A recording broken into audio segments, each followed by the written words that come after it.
자, 이번 시간은 우리 이제 본격적인 이제 계량기 한번 들어가 보도록 하죠. 계량기 먼저 이제 큰 그림부터 한번 그리고 계량기 이제 1기부터 해가지고 차근차근 우리가 순서를 밟아보겠습니다. 자, 먼저 이제 계량기 마디 한번 나눠보죠. 계량기는 전체적으로 이제 이렇게 생겨 먹었어요. 이게 이제 뭐를 의미하냐면 계량기는 일본과 청나라, 러시아가 한반도 있죠. 한반도의 주도권을 놓고 경쟁하던 시기예요. 우리는 정말 존재감이 없어요. 그러니까 삼국의 이제 열강들이 조선의 주도권을 누가 질 건지 놓고 애들이 이제 경쟁하고 있는 거예요. 그 중에 이제 주인공은 일본이요. 안타깝게도 우리 역사임에도 불구하고 이 계량기의 역사의 주인공은 일본이에요. 그러니까 일본이 처음에 이제 우리 문을 갖다 열어요. 그리고 이제 이 일본한테 청나라가 주도권을 빼앗아 오고요. 그리고 이제 청일전쟁을 통해서 일본이 청을 제끼면서 다시 주도권을 되찾습니다. 그러고 나서 이제 고종이 러시아 공사관으로 몸을 피신하면서 러시아가 잠시 또 주도권을 잡는 모습을 보여줘요. 그러면 이제 전투민족 일본이 러일전쟁을 통해서 또 러시아를 갖다 제껴버리고 있죠. 다시 주도권을 잡고 조선을 갖다가 이제 병합하는 모습을 갖다 보여주게 되는 거예요. 위에 포인트는 있죠. 일본이 주도권을 잡았던 일본 주가가 높던 시기예요. 그러니까 그리고 밑에 포인트는 청나라, 러시아 같은 있죠. 다른 일본이 아닌 다른 나라들이 주도권을 잡았던 시기예요. 그게 결국 일청일러일 하면서 이제 계량기 역사가 전개가 되게 됩니다. 자, 이 일본이 주도권을 잡았던 것과 관련된 시기 있죠. 요 첫 번째 일기와 관련된 시기에 두 개의 사건이 일어나요. 요 사건들이 실제로 시험 문제화되고 역사의 주인공이라고 보시면 돼요. 이건 이제 암기를 해야 되겠죠. 첫 번째가 이제 강화도 조약이에요. 강화도 조약은 강화도에서 맺어진 조일 수호조교라고 해서 우리가 이제 일본과 처음으로 있지 않습니까? 근대적 조약을 갖다가 맺고 문호로 갖다가 개방하는 거예요. 근데 이제 강화도 조약은 한계가 뭐냐면 있죠. 딱 경제적 부분만 열었어요. 근대 문물은 아직 안 받아들이고 일본에 대해서 경제적 부분만 열고 물건만 교류하는 조약이에요. 강화도 조약. 그리고 이제 이 이후에 있지 않습니까? 김웅집의 2차 수신사를 갖다 계기로 해가지고 우리가 이제 일본의 자극을 받아서 초기 개화 중에서도 가장 첫 단계 개화를 갖다 추진하는 모습을 보여줘요. 그러니까 이 두 개의 사건이 전부 일본이랑 관련되어 있습니다. 강화도 조약은 우리가 일본의 경제적 분을 여는 사건이고요. 그 다음에 이제 김홍집의 2차 수신사를 계기로 한 초기 교화는 있죠. 일본의 자극을 받아가지고 우리가 이제 초기 교화, 근대 문물들을 갖다 받아들이게 되는 사건이에요. 자, 요게 이제 일본과 관련된 일본이 주도해서 우리 이제 근대화 이제 문을 여는 시기와 관련된 두 개의 사건.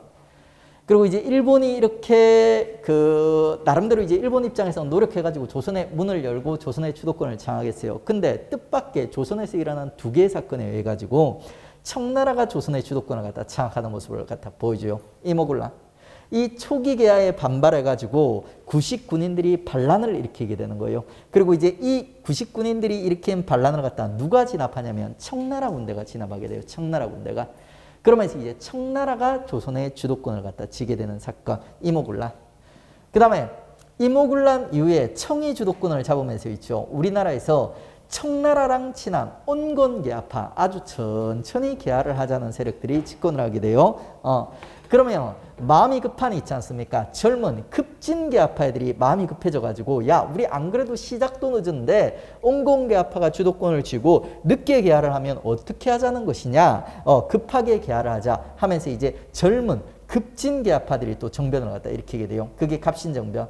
이모군란이랑은 완전 성격이 달라요. 이모군란은 옛날로 돌아가자. 갑신정변은 더 빨리 근대화를 향해서 나아가자. 전혀 다른 성격의 두 개의 난이 일어났는데 이게 결국에는 있지 않습니까? 결정적 공통점이 뭐냐면 이모군란도 청이 진압하고 있죠. 갑신정변도 청이 진압해요.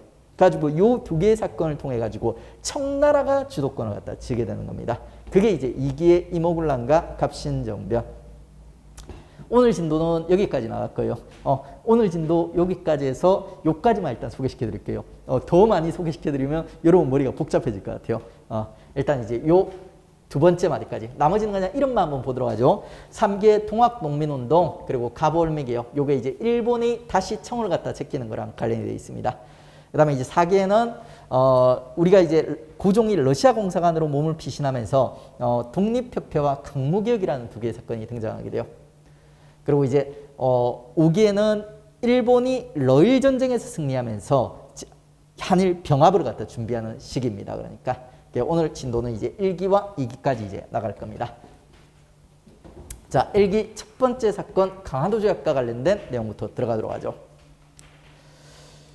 자, 강화도 조약은 원래 있죠. 강화도 일대에서 맺어진 여러 개의 조약을 갖다 통틀어서 대충 부르는 거예요. 원래 정식 명칭은 있죠. 조일, 수호, 조교. 요게 이제 정식 명칭이에요. 우리가 이제 일본과 최초의 근대적 조약을 갖다 맺게 되는 겁니다. 이런 이제 우리가 서구화된 일본과 최초의 근대적 조약을 갖다 맺게 되는 배경을 보시면 국내적으로는 있죠. 흥선대원군이 하야했다는 거예요. 최익현의 상소에 의해서. 그리고 이제 이제는 고종이 집권을 해야 되는데 뜻밖의 있지 않습니까? 고종이 아니라 고종의 부인 민씨 왕후가 집권을 하고 민씨일파가 집권을 하는 모습을 보여줘요. 근데 이제 이 민씨일파가 흥선대원군보다는 대외정책에 대해서 좀 오픈된 마인드였던 겁니다. 거기다가 이제 통상계아파, 흥선대원군 때는 찍소리도 못했던 통상계아파 애들이 야, 우리도 이제 문을 열고 근대문물을 받아들여야 되지 않겠느냐 하는 목소리를 갖다 내기 시작했고요. 그러면서 이제 국내에서도 개화에 대한 그 근대화에 대한 관심이 이제 고조되고 있는 상황이고요. 이런 분위기를 일본 애들이 빠르게 읽은 거예요. 그래가지고 일본이 있지 않습니까? 사고를 칩니다. 운요 사건. 일본 군함 운요가 있지 않습니까? 우리 강화도 주위를 갖다가 시위를 하는 거예요. 우리 강화도 주위에서 일본 군함 계속 왔다 갔다 하는 거예요. 우리 입장에서는 기분이 나쁘죠, 그러니까. 그래가지고 꺼지라면서 포를 갖다 한 방 쐈어요. 정조준을 한 것도 아니고 주변에다 포를 하나 쏜 거예요. 그러니까 너네 집에 가라고 그러니까. 그랬더니 이제 일본 애들이 돌아가가지고 있지 않습니까? 우리가 이제 조선이 우리에게 포를 쐈다면서 자, 거기에 대한 배상을 갖다 요구하는 거예요. 만약에 조선이 여기에 대해서 배상을 하지 않고 조선이 문을 열어주지 않으면 조선과 일본은 이제 전쟁이라면서 협박을 하는 거예요. 그게 이제 운요 사건이라는 사건입니다. 운요 사건의 내막에 대해서는 깊이 들어갈 필요 없어요. 그러니까 그냥 이제 운요 사건이 이 강화도 조약의 직접적인 배경이 되었다. 조일수호조교의 배경이 되었다. 이렇게 이제 연결해서 기억하시면 됩니다. 자, 이렇게 이제 맺어진 조일수호조교. 조일수호조교가 갖는 역사적 의미는 있죠. 최초의 근대적 조약이에요. 근대적 조약. 그리고 이제 강화도에서 맺어졌다고 해서 강화도 조약 이렇게도 부릅니다. 그리고 여기 이제 기록돼 있는 규정돼 있는 주요 문구들을 갖다 우리가 조일수호조교로 연결을 해서 파악을 하셔야 돼요. 그러니까 자, 개항기 때 일본과 관련된 여러 가지 조약이라든지 사건들을 보시면 있죠. 공통점이 하나 있는데 그게 뭐냐면 일본 애들이 어떤 식으로든 조선과 청나라의 거리를 갖다 버리려는 모습을 보여줘요. 직간접적으로. 왜 그러냐면 일본은 조선을 먹고 싶은데 조선이 청에 속해 있으면 조선을 갖다 건들기가 어렵다는 거예요. 그래서 조선과 청의 거리를 갖다 버리려고 해도 일본과 관련된 사건들에서. 그래서 일본은 이 조일수호조교에서 뭐라고 얘기하냐면 조선을 자주국으로 규정하고 있어요. 자주국으로서 일본과 동등한 권리를 가진다. 이게 조선을 존중해 주는 게 아니라 청나라와 조선을 갖다 떼놓으려고 이렇게 하는 거예요. 그 다음에 이제 3번에 보시면 있지 않습니까? 일본이 조일수호조교를 통해서 조선의 세계 항구를 갖다 문을 열게 됩니다. 자, 처음에는 일단은 부산, 그리고 이제 추가적으로 2개 항구를 더 개항한다. 이렇게 이제 규정이 되어 있어요. 요 3개 항구를 여러분은 꼭 순서대로 암기를 해 두셔야 됩니다. 첫 번째 부산, 그 다음에 두 번째 원산, 세 번째 인천 제물포요. 인천 제물포. 얘를 갖다 이제 두 문자 따서 암기하는 방법은 부원인이요. 부원인. 두 번째 원인. 이런 의미. 부산, 원산, 인천, 부원인. 일본이 조일수호조교를 맺은 있죠. 두 번째 원인이 우리의 세계 항구를 갖다 열기 위함이다. 이렇게 기억을 하세요. 부산. 왜 열었냐? 일본이랑 가깝지 않습니까? 교류하기 위해서, 경제적 교류하기 위해서. 그 다음에 원산, 왜 열었냐? 원산이라는 도시가 꽤 유명한 도시예요. 함경도에 있는 대표 도시예요. 원산이라는 도시. 함경도를 갖다 대표하는 도시예요. 이 도시를 갖다 일본이 문을 열어달라고 한 이유는 뭐냐면 군사적 이유 때문이에요. 러시아 경제하기 위해서 장기적으로. 그 다음에 이제 인천 문을 연 이유는 뻔하죠. 그러니까 서울과 가깝지 않습니까? 서울. 정치적 이유로 인천을 갖다 문을 열어달라고 한 거예요. 세계항구 부원인 문을 열어달라고 했다. 그 다음에 이제 이 조일수호조교는 불평등 조약입니다. 우리는 근대적 조약을 한 번도 맺어본 적이 없어요. 그러다 보니까 일본 애들이 있지 않습니까? 지네한테 유리하도록 아주 불평등한 조약을 갖다 맺었던 거예요. 가장 대표적인 불평등한 규정이 뭐가 있냐면 해안측량권이요. 아니 우리 해안 측량권을 갖다 지네가 왜 달라는 거예요? 왜? 우리 해안 측량권 달라고 합니다. 이순신 트라우마예요. 이순신 트라우마. 임진왜란 때 일본이 조선을 갖다 거의 한번 삼킬 뻔했지 않습니까? 실패한 이유가 이순신한테 패배한 거예요. 23전 23패. 패배한 이유를 갖다 지네가 한번 오랫동안 고민을 했겠죠. 그 고민을 한 결과가 뭐냐면 조선인들은 조선의 바다에 대해서 물길에 대해서 잘 아는데 일본인들은 잘 모르더라는 거예요. 그러니까 그래서 패배했다. 그러니까 제2의 이순신은 있어서는 안 된다면서 해안청량권 달라고 합니다. 그 다음에 영사재판권, 치해법권이란 건 뭐냐면 있죠. 원래 일반 원칙, 법의 일반 원칙은 있죠. 속지주의라고 해가지고 외국 사람이 있죠. 우리나라 와서 범죄를 저지르면 우리나라 법에 의해서 처벌을 받게 돼요. 우리가 외국 가서 범죄를 저지르면 외국법에 의해서 처벌을 받는 거. 이게 원칙이에요. 근데 예외가 있어요. 예외. 그 외교관이라든지 이런 특별한 신분을 갖다 가진 사람들은 있지 않습니까? 외국법에 의해서 재판받는 게 아니라 자기 국적이 속한 있지 않습니까? 자국법에 의해 재판을 받는 특권이 있어요. 그게 영사재판권, 치여법권인데 이 영사재판권, 치여법권을 일본의 그 외교관한테만 주는 게 아니라 일본 모든 국민한테 달라는 거예요. 그러니까 지네가 우리나라에서 범죄를 저지르면 지네법으로 처벌하겠다는 거예요. 말이 안 되죠. 그러니까 아무래도 지네법으로 처리하면 약하게 처벌하지 않습니까? 이런 이제 불평등 조항을 또 넣어서 그 조일수 조규를 맺게 되는 거죠. 우리는 뭐 아무것도 모르는 거죠. 그러니까 모르는 상태에서 이제 이런 불평등한 조약이 이제 맺어지는 겁니다. 자, 그리고 이제 이 조일수 조규에 있죠. 후속 조약들이 맺어져요. 후속 조약. 두 개만 일단 확실하게 정리하고 갑니다. 얘들은 나중에 이 후속 조약들이 개정돼 가는 거예요. 요거는 지금 안 챙깁니다. 일단 조일수 조규에 딸려있는 후속조약, 경제적인 후속조약 두 개를 갖다 같이 암기를 하겠습니다. 정리해 보겠습니다. 첫 번째는 이제 부록이 있어요. 부록. 정식 명칭은 조일수 조규 부록 이렇게 되는데 그냥 부록 이렇게 불러도 상관없어요. 그 다음에 이제 두 번째는 있지 않습니까? 무역규칙이에요. 무역규칙. 조일 무역규칙인데 그냥 무역규칙 이렇게 불러도 상관이 없습니다. 부록에는 있죠. 어떤 경제적 합의가 들어가 있냐면 계양장, 3대 계양장에서 일본 화폐를 사용하겠다 하는 내용이 들어가 있어요. 크게 중요하진 않는데 출치가 돼요. 그러니까. 그 다음에 이제 이 부록의 가장 핵심적인 내용은 뭐냐면 이거예요. 그러니까 고류지 무역 간행의정 심리. 똑같은 말이에요. 무슨 말이냐면 있지 않습니까? 우리가 세 개의 계양장 항구를 갖다 열기로 했죠. 그러니까 그 항구에서 일본인들이 심리까지 왔다 갔다 장사를 할 수 있도록 합의를 한 거예요. 항구 부근에서만 활동할 수 있다 하는 합의가 바로 고류지무역 간행의정 심리라는 거예요. 부록에 보면 이런 내용이 들어가 있어요. 그 다음에 무역규칙 내용은 더 암기하기가 쉬워요. 무역규칙 별명이 뭐냐면 있죠. 미음이요. 무역규칙 별명이. 무역규칙에 미음 들어가죠. 무관세에 미음 들어가죠. 무제한 곡물 유출에 미음 들어가죠. 무항세에 미음 들어가죠. 무역규칙 내용이 되게 암기하기가 쉬워요. 그러니까 별명이 미음. 무역규칙에는 산무가 들어가 있다. 무관세, 무제한 곡물 유출, 무항세. 관세도 없고, 그 다음에 항구세도 없고, 그 다음에 곡물도 우리 곡물을 갖다 지네 끊임없이 빼갈 수 있도록, 무제한으로 빼갈 수 있도록 합의를 갖다 본 거예요. 일본 애들이 우리랑 교류하고 싶었던 이유가 뭐냐면 우리 곡물을 갖다 빼가고 싶었던 거예요. 가지고 이제 이런 이제 무역 규칙을 통해서 이렇게 무제한으로 우리 곡물을 빼갈 수 있는 근거 규정을 갖다 마련했던 게 일본 애들입니다. 자, 시험 문제가 어떻게 출제됐냐면 있죠. 조일수 조규와 부록 무역 규칙을 묶어 가지고 그냥 강화도 조약 이런 느낌으로 두리뭉실하게 출제가 되기도 해요. 그러니까. 근데 고난도 문제들은 이 조일수 조규와 부록과 무역규칙을 구별해서 문제를 출제하기도 합니다. 그래서 우리는 일단 이제 이 세 개를 갖다 묶어서도 인지할 수 있어야 되고 구별할 줄도 알아야 돼요. 그러니까 구별하는 건 조금 고난도지만 꽤 출제가 되고 있어요. 자, 약간 어려운 파트지만 정신 바짝 차리면 우리 정리할 수 있어요. 계양기 학생들이 되게 어려워하는데 못할 만한 이런 파트는 아니에요. 누구나 잘 할 수 있어요.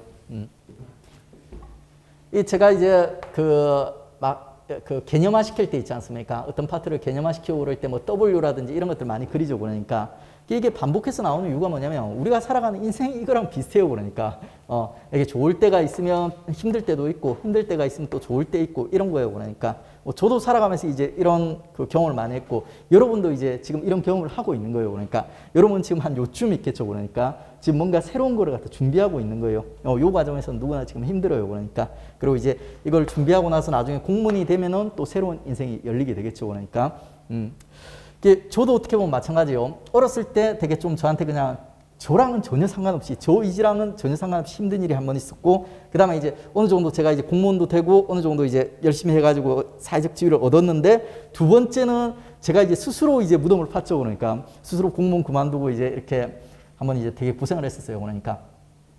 그리고 이제 그 고생을 하다가 이제 다시 이제 올라가고 있는 중이에요. 근데 코로나 터져가지고 다시 지금 상황이 별로 안 좋은 상황이에요. 근데 이제 저는 그렇게 생각해요. 그러니까 여러 가지 이제 제가 이렇게 조금 이제 외부적 여건이라든지 이런 게 좀 힘들어가지고 잘 안 될 때가 있으면 있죠. 외부적 여건이 아무리 안 좋더라도 제가 지금보다 한 2배로 잘 가르치고 3배로 잘 가르치고 이렇게 한다면 언젠가는 기회가 오고 좋은 결과가 있을 거라고.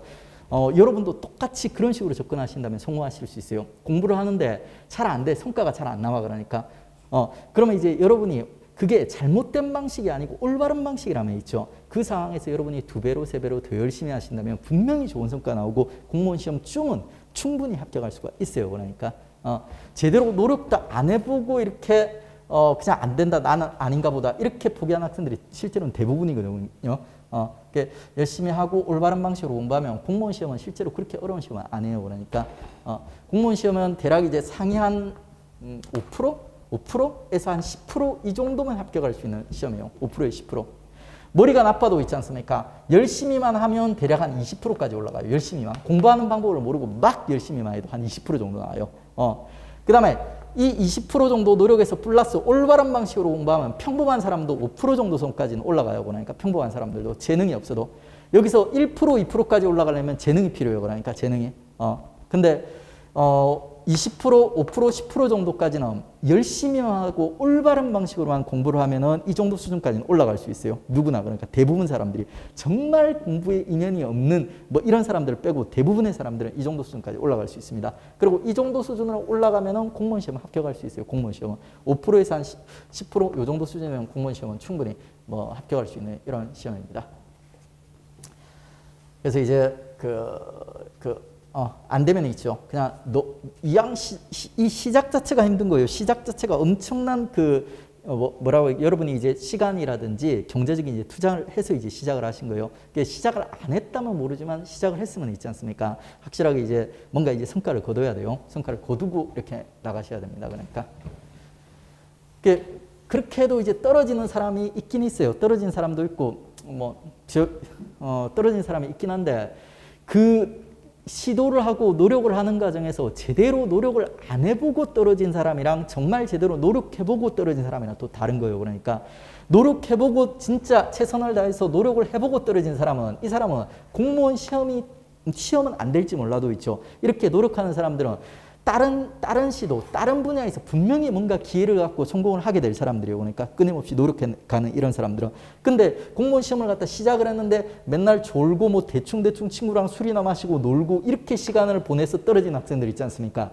이런 학생들은 공무원 시험도 분명히 떨어질 거예요. 합격하기 힘들 거예요. 그리고 이 사람들은 공무원 시험 포기하고 나서 또 딴 일을 할 건데 그 분야에 가서도 거의 비슷한 모습을 보일 확률이 높아요. 그냥 대충 하다가 안 되는구나 포기하고 또 다른 거 대충 하다가 또 안 되는구나 포기하고 안 되는구나 포기하고 이런 케이스는 돼서는 안 돼요. 그러니까 여러분들이 이제 열심히 하면 공무원 시험 분명히 합격할 수 있습니다. 근데 간혹 떨어진 학생도 있어요. 근데 정말 이제 자기가 열심히 하고 올바른 방식으로 경험을 갖다 쌓아간 학생들은 분명히 이제 성장하는 거예요. 한 인간으로서. 그러면 꼭 공무원 시험이 아니라도 자기랑 인연이 있는 다른 분야에서 분명히 기회를 갖고 성공을 하게 되실 겁니다. 그래서 일단은 시작을 했으면 열심히 하십시오. 그러니까 열심히 해서 좋은 성과를 거둬 가시기 바랍니다.